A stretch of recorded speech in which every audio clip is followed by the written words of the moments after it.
So let's go ahead and read chapter 10, Luke's Gospel, chapter 10, verse 38. Before that, this weekend, we were supposed to have baptism, but we pushed the baptisms to the month of August. The reason is we could not complete all of the classes, the baptism classes, and so we thought we could do it all together in the month of August. All right, let's read Luke 10:38 onwards. As Jesus and his disciples were on their way, he came to a village where a woman named Martha opened her home to him. She had a sister called Mary, who sat at the Lord's feet listening to what he said. But Martha was distracted by all the preparations that had to be made. She came to him and asked, "Lord, don't you care that my sister has left me to do the work by myself? Tell her to help me." "Martha, Martha," the Lord answered, "you're worried and upset about many things. You're worried and upset about many things, but few things are needed, or indeed only one. Mary has chosen what is better, and it will not be taken away. It will not be taken away from her." Sometimes I try to imagine the tone in which Jesus called her Martha, Martha. Was it a frustrated, angry Martha, Martha? Or was it Martha, Martha?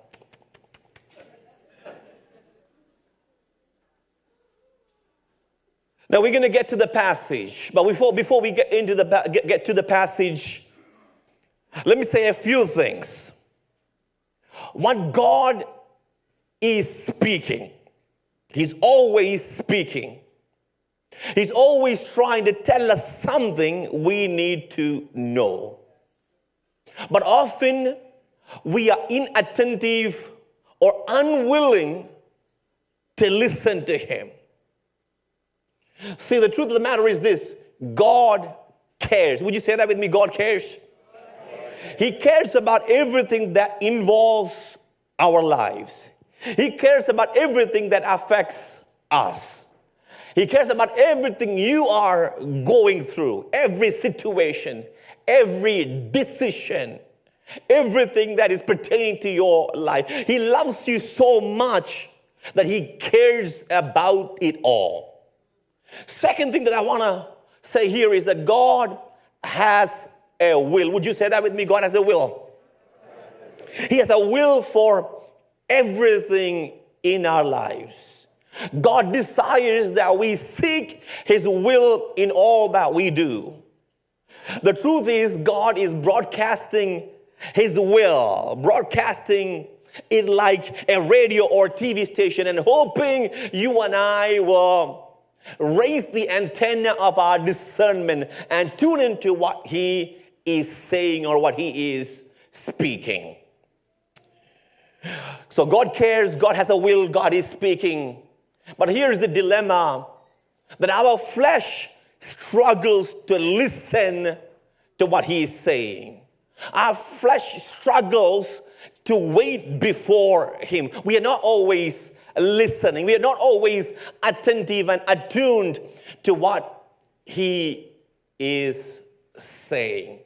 Now, I don't know about you. Sometimes that's my case. And if it is you, if you are one of those people who are sitting here nodding your head or kind of shaking your head and kind of disagreeing with me, "Oh, no, I hear God speaking all the time. I'm consistently listening to him," then good for you. This message is not for you, it's for the rest of us. If you are that person, every morning you wake up hearing God say, "Good morning, sunshine." If you hear God saying to you, brush your teeth and pick this particular outfit, and drive the car. You don't need no GPS, turn left, turn right. He'll give you direction all the time. Let me tell you, that's not all of us. Good for you if you don't struggle, and if you are that person who constantly and consistently hearing God's ways, just make sure that it is God. A good chunk of people, a good number of us, we struggle in our flesh to wait before the Lord and to be attentive to what He is saying. We get busy, we get distracted by different things.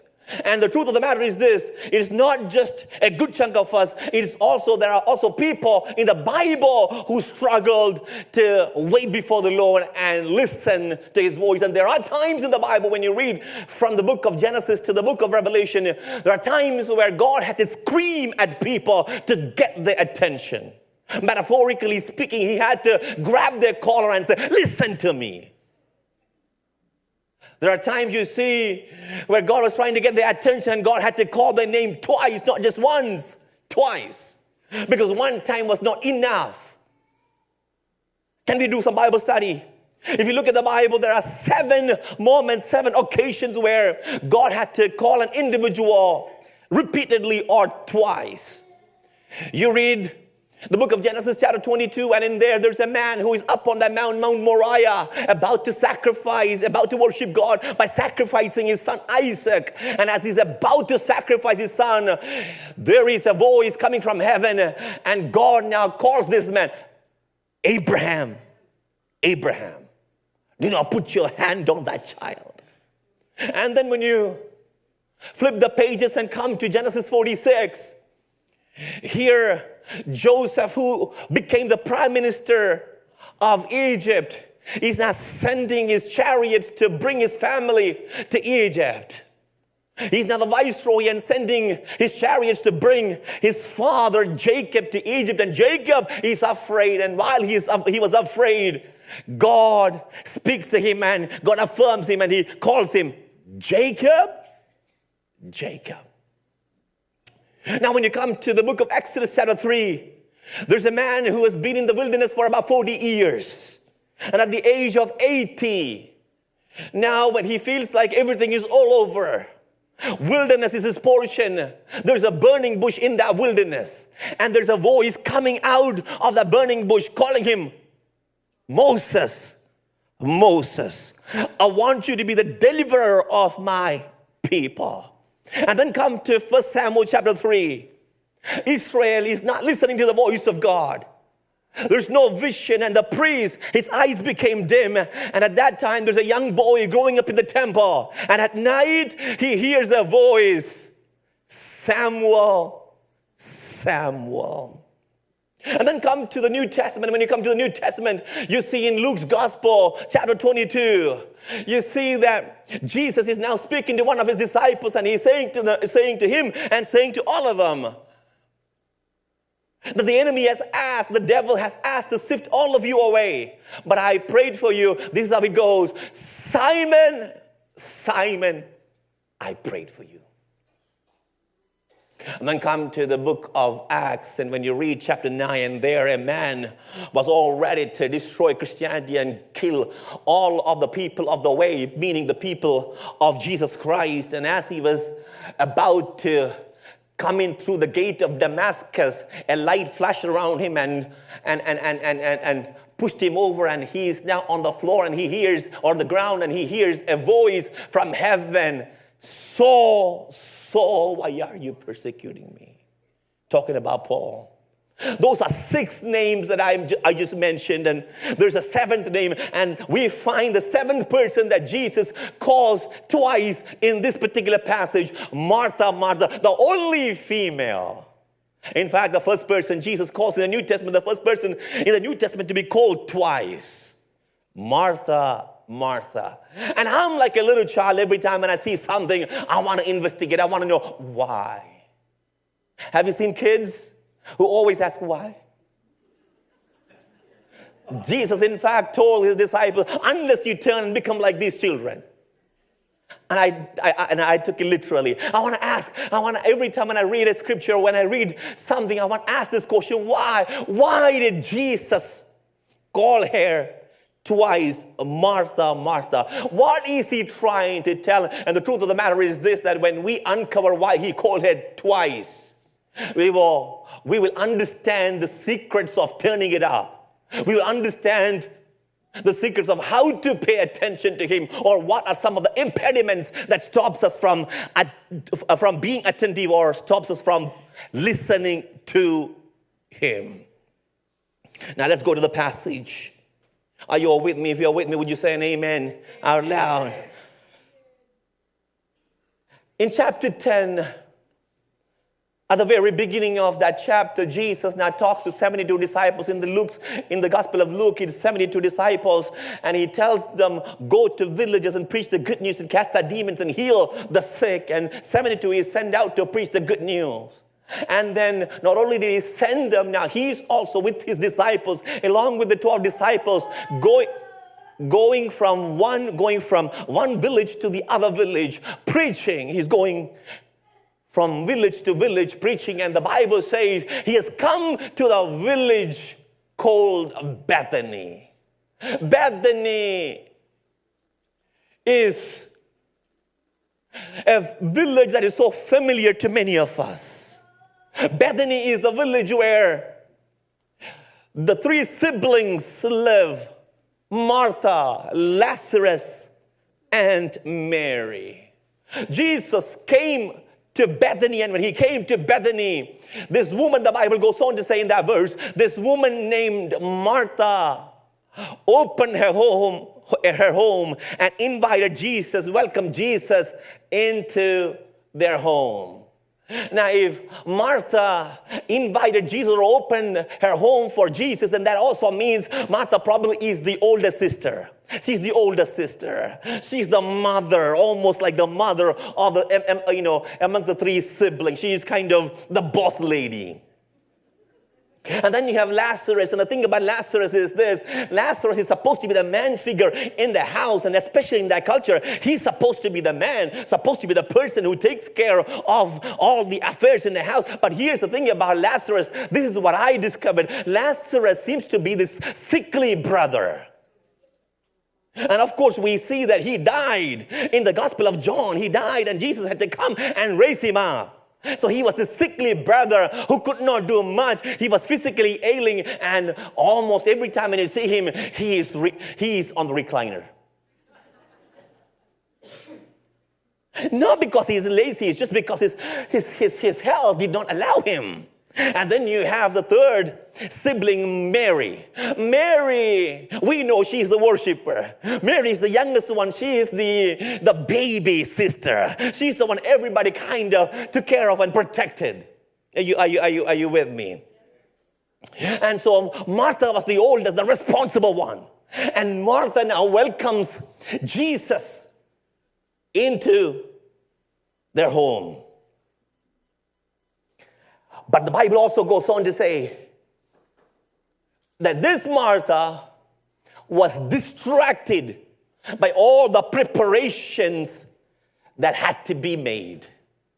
She was distracted by all the preparations that had to be made. Now, let me just say a few things to color this story and give you the background, the context, so you understand the story better. In the Hebrew culture, in the Jewish culture, hospitality was a big deal. When someone comes to your house, you got to take care of, and if you fail to treat someone well, then it will bring communal embarrassment. And so when somebody came, you went all out to make sure they are comfortable, they are well taken care of. Now, the truth of the matter is that, let me just add this in, it is not just a Jewish culture, it is part of many of our cultures as well. In fact, it is actually a biblical culture, because the Bible says in the book of Hebrews chapter 11 that Abraham welcomed these three strangers who were angels. And the premise there is this, just like Abraham, go ahead and be hospitable to people, because in doing so, you welcome angels. That's what Bible is instructing to not just Jewish believers, That's what the Bible is instructing all of us as believers to be hospitable. Now, anyways, coming back to the story, hospitality is a big deal in that culture. And Mary, Martha, and Lazarus, or let me say it in order, Martha, Lazarus, and Mary, they know fully well that Jesus is at their home. They know fully well that they are hosting him. They welcomed him. And so they are hosting Jesus and his disciples. They got guests at home. And they got to treat these guests appropriately or correctly. So Martha gets busy. Someone's got to get busy. So Martha gets busy. She wants to avoid any embarrassment. She wants to maintain their family's good repute by hosting Jesus and his disciples properly. So she's doing all the work. Everything that needs to be done, she's doing it. Sweeping the floor, straightening the place, tidying it up, getting the rooms ready for them to rest at night. Going and fetching some water, buckets of water, so that Jesus and the disciples can wash their feet. She's getting some cold drinks for them when they came in so that they can be refreshed. And at the same time, she's running to the kitchen to make sure that they got some food to eat in the evening or for supper. She's getting everything ready. She is busy. Martha is doing everything that needs to be done. And now, there's one more female in the room. There's one more female in the story. Of course, we know her. Her name is Mary. Mary, what is Mary doing? Mary, while Martha is running around and getting everything ready for these guests, Mary is just chilling. How could you, Mary? Why would you do that, Mary? Mary is just sitting at the feet of Jesus. And the truth is this, that this could bother any Marthas. This could bother any one of us. Come on, somebody, come on. Can I get some people to be real with me this afternoon? And so I'm sure, I'm putting myself in the room, I'm sure Martha is giving some clues, dropping some hints. She's looking at Mary with the corner of her eyes, trying to get her attention to come and help Martha. But Mary is not cluing in. Mary is not catching on. Mary is still, like as if nothing, Mary is still sitting there, not getting the hints. And so Martha decided, you know what, I had enough dropping subtle hints. I'm going to take it into my own hands and I'm going to say things as it is. I'm going to voice my frustration. And so she comes to Jesus and says, she lashes out and she suddenly snaps and she says to Jesus, Jesus,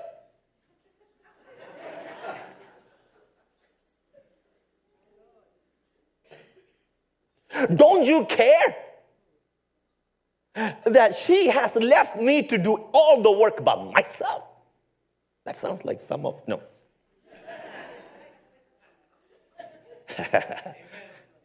No, don't lean over to your wives. That's an easy giveaway. All right.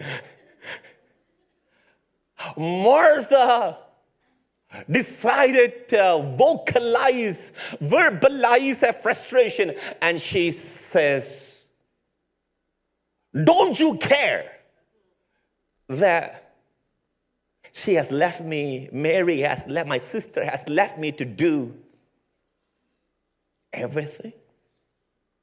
I mean, don't tell me that I didn't say it. I said it. And so it is at that moment when she makes that statement of frustration, Jesus calls her, Martha, Martha. Or, Martha, Martha, I want you to listen to me carefully. Every now and then we need Jesus to call us twice or shake us out of our little bubbles or things that we are wrapped up with, don't we? Every now and then we want him to call us twice so that he can get our attention. Why call hair twice? I guess one time was not enough. What Martha said, that statement cannot just be ignored. It needs an answer. It needs to be addressed.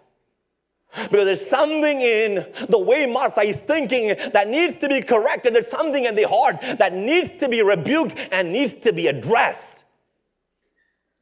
And so Jesus can't let this thing slide.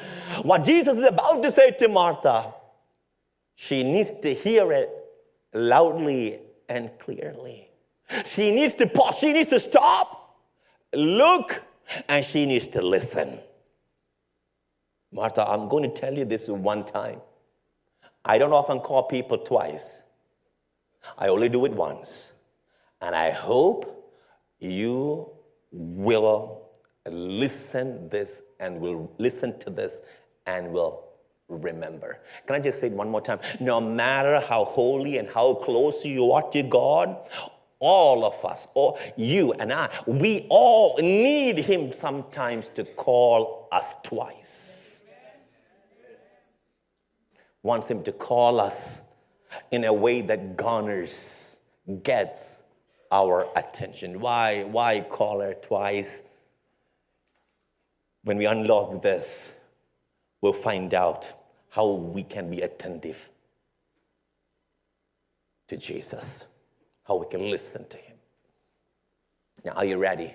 There are many things that I can unpack from it. I will do a part 2 soon, but I'm going to give you just one reason that prevented her, one hindrance that prevented her from listening to Jesus.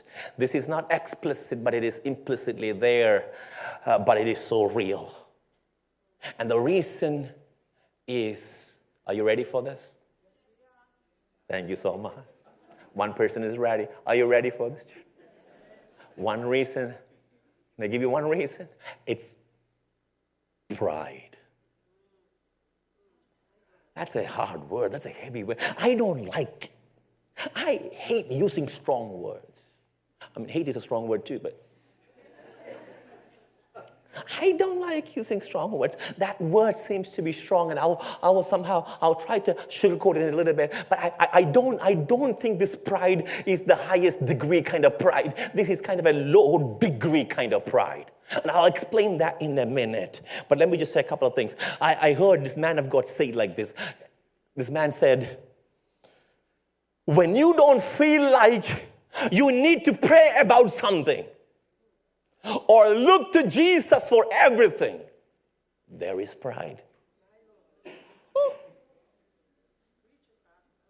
Can I just say that one more time? When you don't feel like you need to pray about something or look to him for everything, then there is pride.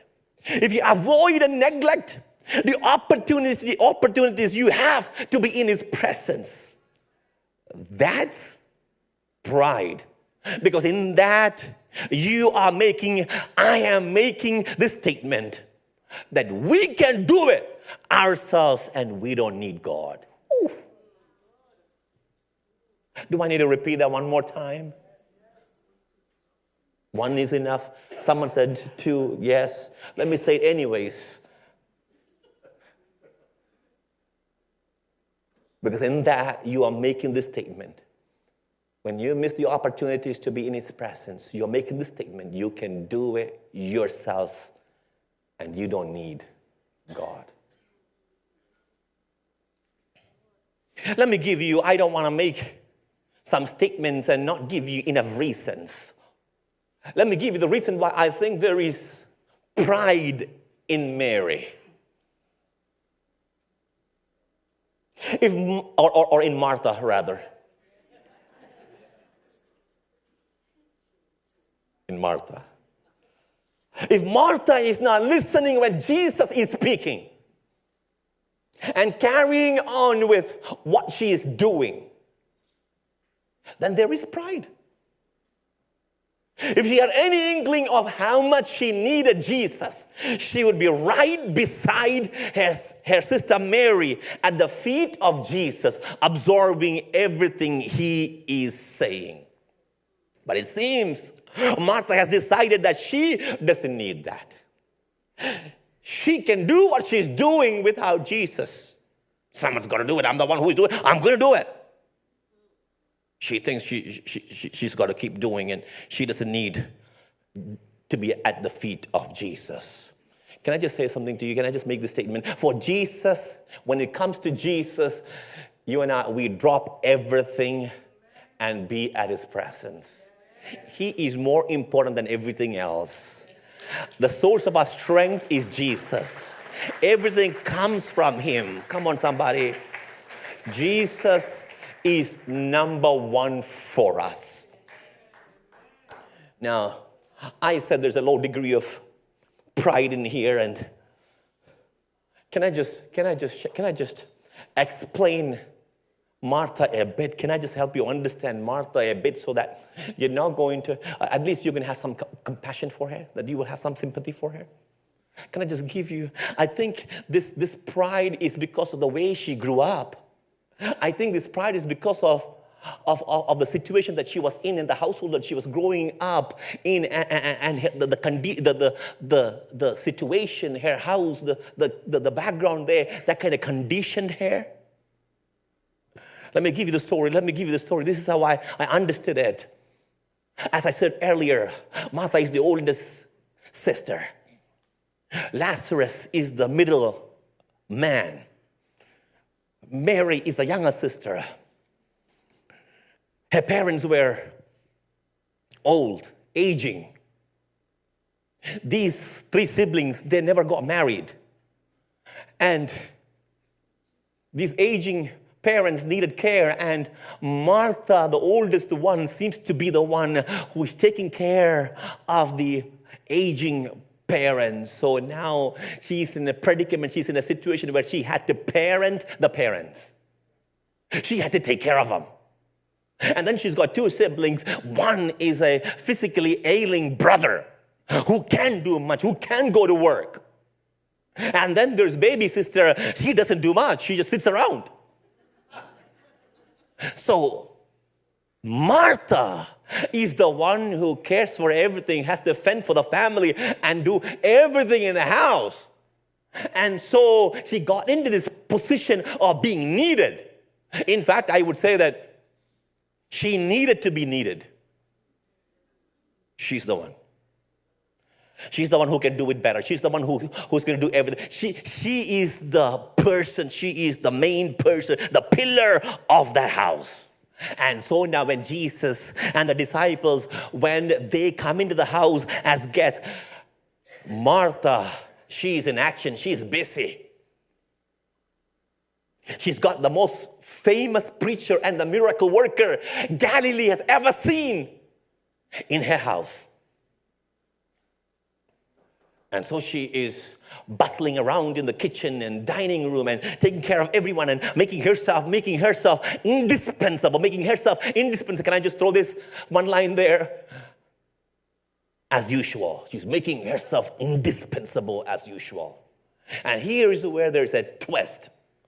Here's where there is a vice. Here's where there is a negative side to this. And I think there's a negative side to it because I've seen this in enough people, and I know a little bit about, not too much, but a little bit about psychology, and so I know how this works out. There is a bit of a bite to Martha in this story. Listen to this. Martha now comes to Jesus and she says, Lord, do you not care that my sister has left me to do all the work by myself? Tell her then to help. Now, let me explain this to you. It may sound like she's asking for help, but can I just say this to you? She's not asking for help. She isn't asking for help. I don't think Martha really wanted Mary to help. I don't think that will make her happy, because Martha in her mind knows that Mary cannot do anything right. Martha in her mind, she knows that if Mary is going to help, Mary is going to be in the way. Martha doesn't want Mary to. Mary cannot do, baby sister cannot do anything right. So this is really not a request, but a pointed statement. There's a message in that one line, that one sentence, that one statement. And if you want to uncover the point, the sharp-edged point in that, or the message in that statement, all you got to do is look at those opening words. Lord, don't you care? So she was not looking for help. Let me tell you what she's looking for. She's looking for sympathy. She's looking for attention. She's looking for some applause. She's looking for some appreciation. She's looking for some flattery. Come on. Are you with me in this story?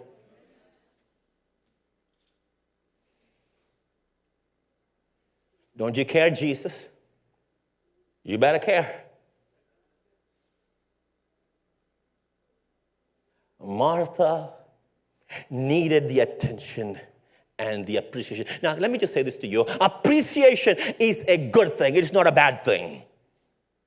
And it is something that does all of us good. Can I just encourage you? I'm a pastor. I got to encourage you with this. I don't want anyone to get the wrong impression. Be generous in appreciating and honoring people. It will only sow goodwill. But there is something negative when you are looking for appreciation and doing what you do for man's appreciation and approval. Oh, you better say an amen there. I'm preaching better than you are. It's manipulative. It is not just that she desires some appreciation in this story. In fact, she demands appreciation. She's looking for it. And the truth of the matter is this, probably her whole identity has become so caught up in being the one who helps and does the work. And the one who's always been appreciated, and now she wants it right now as well. And so the problem at the heart of this is pride. Like I said, I hesitate to call it pride, but I can't find a different word. A low-degree pride, but it's not the kind of pride that is self-centered. In fact, Mary, or Martha rather, is not self-centered at all. She's selfless. But there is pride because she has begun to believe that she and she alone is able to do what she does. And everyone needs her. But she doesn't need anyone, and she doesn't even need to be at the feet of Jesus. She doesn't need to be even, they are listening to him and being attentive to him. She's the one who runs the show. Everyone relies on her, and for that she needs some appreciation too. Come on, somebody. You know, when I'm saying this, I know you can think of some Marthas in your mind right now. But you want to hear something? This is wonderful. Jesus begins to do a work in Martha's life. And I don't want to leave Martha there, on a bad light, and I'm gonna show how Martha changed and how beautiful this transformation is. Jesus began to work in Martha's life and began a transformation. He didn't seek to take her serving heart away. I want you to listen to me. He didn't take the serving heart away from her. When I talk about Martha, I don't want anyone to misunderstand. Oh, that means I don't have to do anything. We need some Marthas to get some stuff done. Exactly. Amen. We need Marthas. Whoever said that, just give them a consolation. Yes, we appreciate you. Just okay. Marthas need. We need Marthas.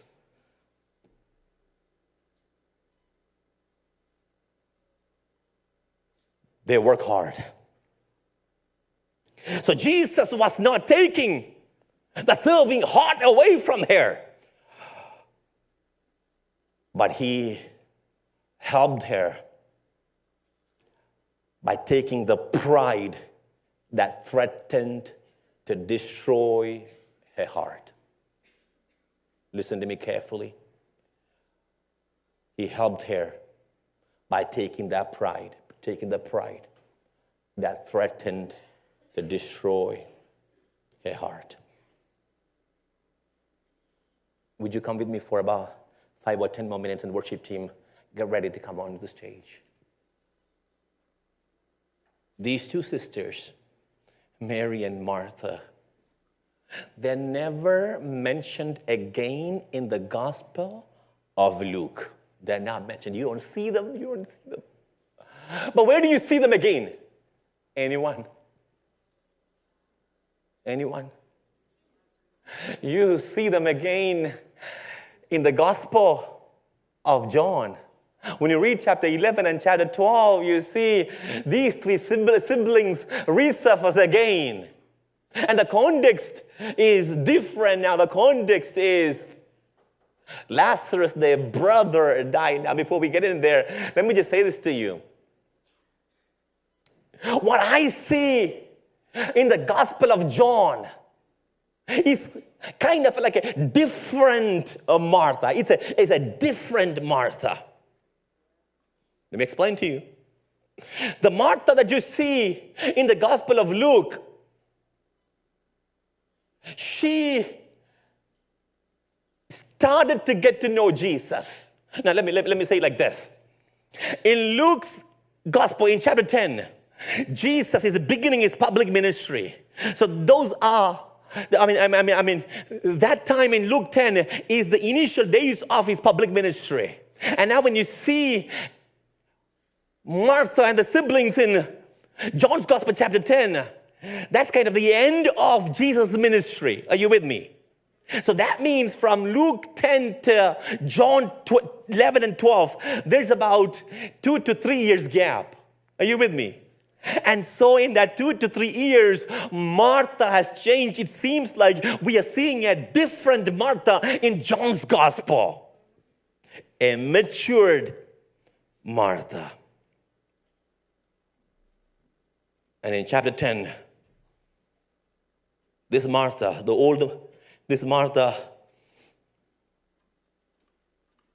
is now running to Jesus. Now, can I just bring a contrast? The older Martha in Luke chapter 10 is so reliant on herself and doing everything all by herself. And Jesus is there, but she's not at the feet of Jesus. But now in John's Gospel, chapter 11, chapter 12, this Martha leaves everything behind and runs to Jesus.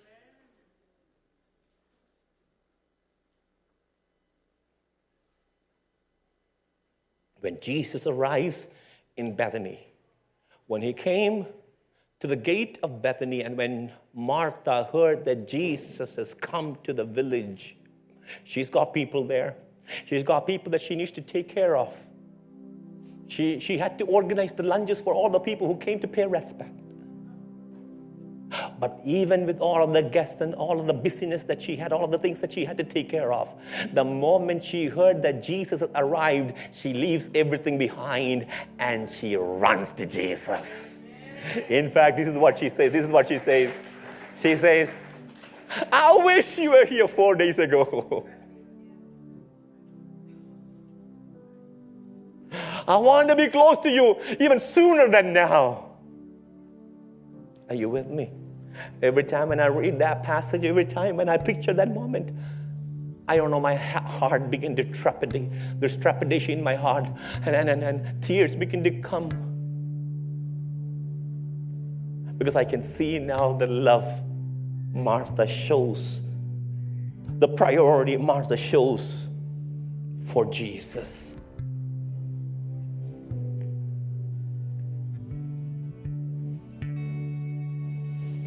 Like I said, she's probably organized the lunches and took care of the people. So she still knows the joy that comes in serving others. She still knows that. She knows the importance of being there to provide for people to the best of her, care for people, serve people to the best of her ability. But her dealings with Jesus have also taught her something new. 2 to 3 years knowing Jesus has changed something. Taught her this valuable lesson. I need Jesus more than everything else. Jesus is my number one priority.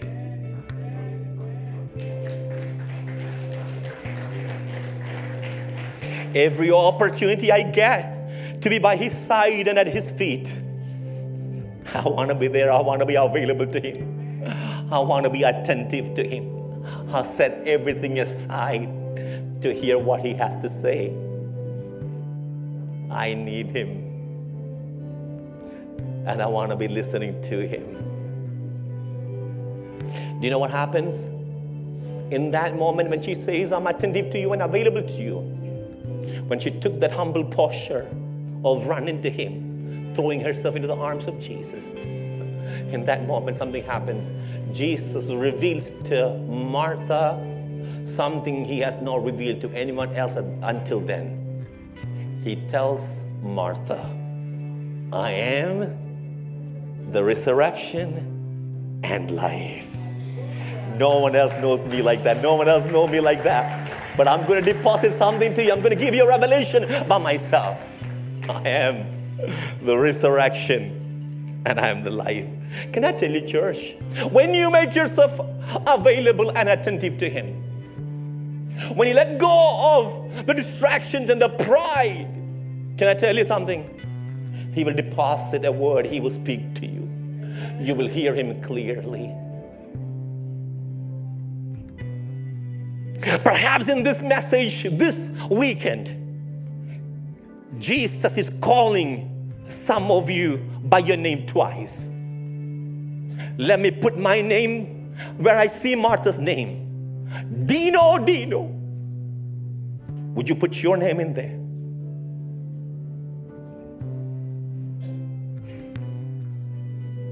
And He says,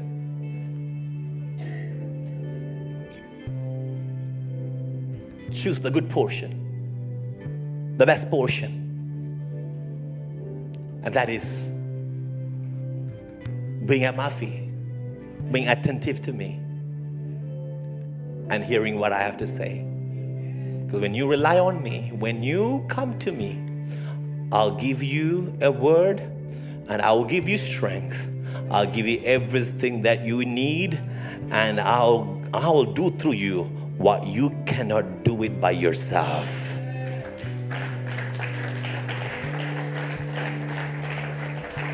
I'll do things what you cannot do. I will do it for you and I will do it through you. Would you all stand up with me? I want to end this message by sharing these two stories. And after that, the worship team is going to sing a song. Maybe we'll sing that song a little longer than the usual. And I'm gonna ask you if you would like to come. No pressure, no one is insisting you. But if you would like to come to the front, the altar is open. Come to the front or do something. Take a posture of humility to tell Him, I want to be attentive to you. Take a posture, whether it's coming to the front or staying where you are with lifted hands or being on your knees or sitting down on your chair. But take on a posture of humility and say, Lord, I want to be attentive.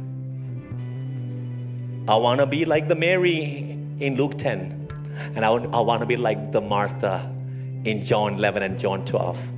I want to be like that transformed Martha, that you become my number one priority, that I give all my attention to you.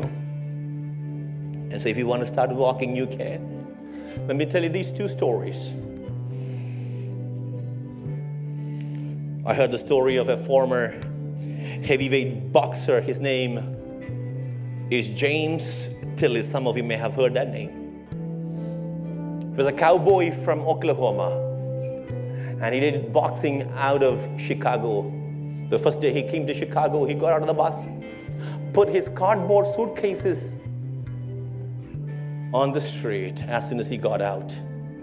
And he looked at the tall Sears Tower, and he looked up and he said, I'm going to conquer Chicago. I'm going to conquer Chicago. After making that statement, when he looked down, this is what the story says. The two suitcases were gone. The two suitcases he placed on the street, it was gone. And sometimes that's what could happen to all of us in our busyness and in our pride, in our attempt to conquer things, to accomplish things. We could lose our spiritual suitcases. Can I ask you to do this one favor? Would you tell your neighbor, I don't want to lose my spiritual suitcase. I don't want to lose my spiritual suitcase. I want to be attentive. I want to be available to Him. I don't want to lose sight. I don't know if you understand the weight of it. I don't even know if I have all the words to articulate it and communicate to you. But I know this is an important word. I know this is a weighty word, and I know the Lord is calling some of you, Martha, Martha. And I believe this is not just a word for you. I believe it's a word for me as well. This is what D.L. Moody once said. I believe the moment our hearts are emptied of pride, selfishness, and everything that is contrary to God's law, the Holy Spirit will fill every corner of our hearts.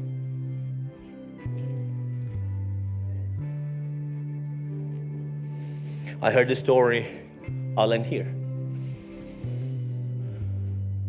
Back in the days when they had no refrigerators, before the time of refrigerators, what they did was they used ice houses to preserve food.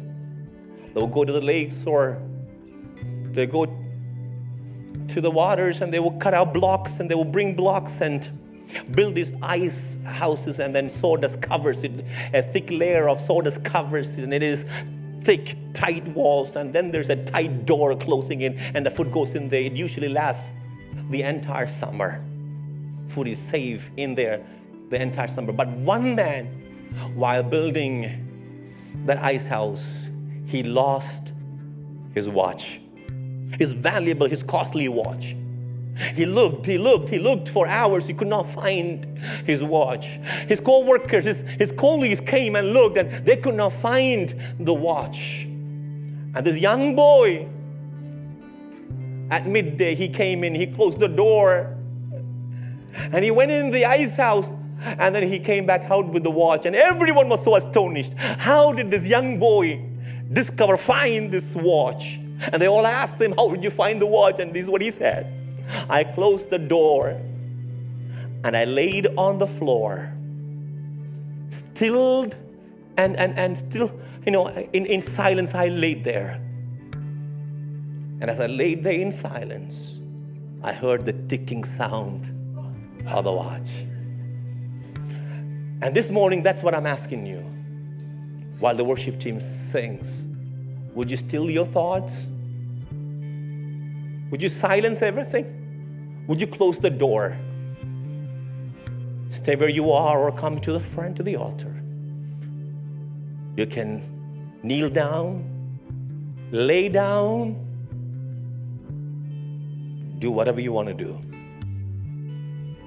But would you say, Jesus, I want to be attentive. I want to hear that ticking sound. I want to hear what you want to say. I want to hear something that I have never heard before. I want to know you. Would you do that, church? Let's sing it.